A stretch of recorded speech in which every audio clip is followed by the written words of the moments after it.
핀란드는 흡수 통일로 이루어진 나라이다. 바로 그곳에서 박근혜가 자기가 구상하고 있다는 통일에 대해 입을 열렸다는 것만으로도 불순한 속내를 짐작하고도 남음이 있다. 방금 영상을 하나 보셨는데요. 지난달에 그 박근혜 대통령이 드레스덴 3대 제안을 했잖아요. 네. 그 다음 뉴스 순위의 제목은 북한이 그 드레스덴 제안을 걷어찼다. 이런 내용인데 아주 공개적으로 저렇게 비난을 했다고 하죠? 예, 뭐 공개적으로 저희가 제안한 것에 대한 공개적인 뭐 폄하 그리고 비난 뭐 여러 가지 합의를 담은 그 거절이었습니다. 뭐 황당무계한 궤변이다, 흡수통일이다 이런 얘기를 했죠. 앞서 북한이 이제 거절한 드레스덴 제안 한 번만 더 짚어드린다면 남북 주민의 인도적 문제를 우선 해결하자. 그리고 남북 공동 번영을 위한 민생 인프라를 구축하자. 그리고 남북 주민 간 동질성을 회복하자. 이런 크게 보면 세 가지 제안이었는데요. 북한의 이제 권부 입장에서는 이 제안의 대상이 보이시죠? 북한 3대 세습이 아닙니다. 이 주민들, 북한의 민간 차원에서의 교류, 인도주의적 지원 이런 걸 이야기하고 있기 때문에 그들의 성에는 차지 않았다고 봐야 될 것 같습니다. 방금 잠깐 언급을 해주셨는데 사실 드레스덴 제안을 하면서 박 대통령의 발언들 중에 북한의 신기를 건드린 게 있다. 이런 내용들 때문에 북한에서 그동안 부정적으로 얘기를 하고 공개적으로 비난까지 했다. 이런 지적이 나오거든요. 어떤 내용들입니까? 저희가 신기를 건드린 게 아니라 그들의 성이 차지 않은 건데요. 크게 세 가지로 볼 수 있을 것 같아요. 자유에 대한 갈망을 행동으로 옮긴 동독 주민들의 용기였다라는 발언을 박 대통령이 당시 이제 제안을 통해서 어떻게 보면 북한 주민의 용기를 그렇죠. 북한 주민에 대한 메시지라고 보시면 될 것 같습니다. 그리고 핵을 포기해서 진정 북한 주민들의 삶을 돌보기 바란다. 바로 이 부분은 이제 병진 노선을 채택한 김정은 정권에게는 굉장히 불편한 이야기였겠죠.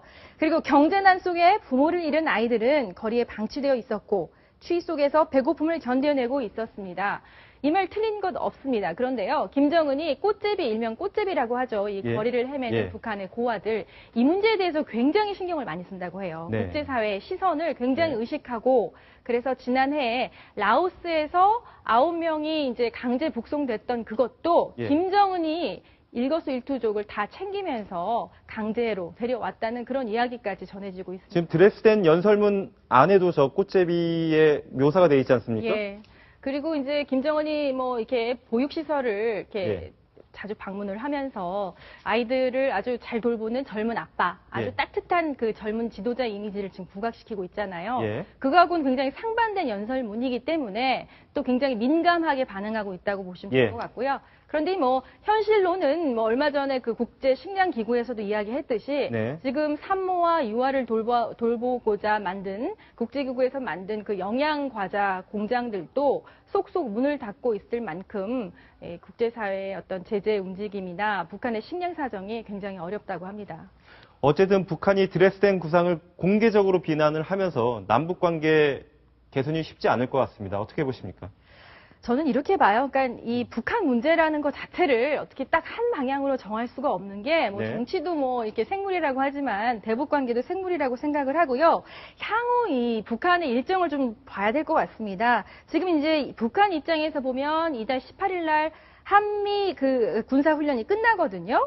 그리고 이제 25일까지는 북한군 창립 기념일이 있으니까 강도 높은 어떤 공세, 이런 어떤 위협을 높여갈 것 같지만 또 6월 15일에는 이제 우리 민족길이라는 날이 있고 또 8월 15일 광복절, 뭐 여러 가지 민족성을 강조하는 그래서 민간 차원의 어떤 교류나 협력을 저쪽에서 제안해오는 그런 제스처의 가능성도 있어서 좀 동시다발적으로 우리도 복합적인 어떤 그런 대처가 필요한 상황인 것 같습니다. 그 북한의 날선 반응이 사실 이미 시작됐다고 이제 저희가 봐야 되는데 이틀 전부터 한미 양국의 공군들이 합동으로 군사훈련을 했지 않습니까? 맥스 썬더요? 맥스 썬더 훈련에서도 북한이 뭐 강력한 경고를 날렸다고 하는데 어떤 내용입니까?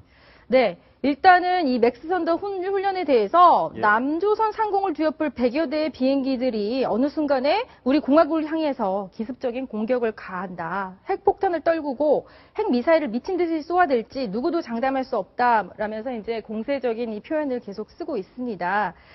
그런데 이제 이 훈련 자체가 아까 말씀드렸듯이 25일까지는 벌어지는데요. 훈련 이후에는 또 여러 가지 그 일정이 있고 이것이 남북 간의 민간 교류의 어떤 가능성을 열어둘 수 있는 그런 것들이 있어서 좀 한 방향으로만 우리가 볼 것이 아니라 물밑 교류 그리고 적절한 대응을 함께 가져가야 되는 그런 상황인 것 같습니다. 예.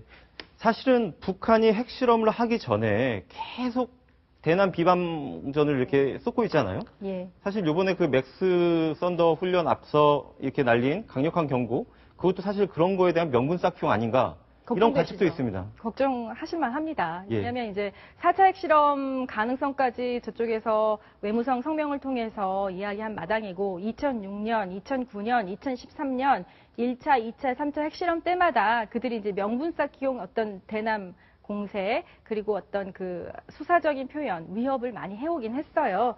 그런데 이제 지금 상황에서는 제 생각에는 하나의 변수가 있습니다. 예. 오바마 대통령이 이제 방한을 곧 할 거고요.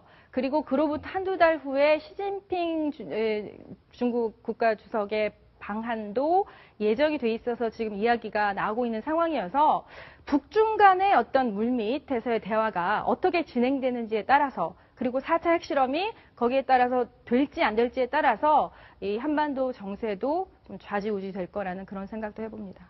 예. 북한 뉴스는 여기서 정리를 하겠습니다.